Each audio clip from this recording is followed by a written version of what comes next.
পৃথিবীতে যেখানে যারা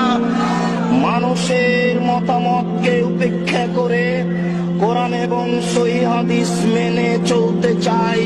তারাই আহলে হাদিস। আর একটি কথা মনে রাখবেন, পৃথিবীতে হিন্দু বিদ্বান হোক, ইহুদি খ্রিস্টান বিদ্বান হোক, মুসলমান বিদ্বান হোক, কলমে লিখতে গিয়ে ইসলামী দলগুলিকে উল্লেখ করে যাদেরকে মুক্তিপ্রাপ্ত দল বলে ঘোষণা করেছেন, সেই দলটার নাম হচ্ছে আহলে হাদিস। বিশ্বাস করুন, বিশ্বাস করুন, আমার এই ভাঙাচুরা বিদ্যায়, আমার এই টুটা ফাটা বিদ্যায় আমার জানা নাই পৃথিবীর কোন হিন্দু বিদ্বান,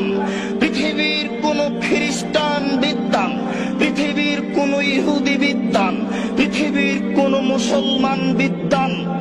লাখো ইসলামী দল আছে, আহলে হাদিস ব্যতীত আর কোন দলকে মুক্তিপ্রাপ্ত দল বলে কলমে ধরেছে এটা আমার জানা নেই।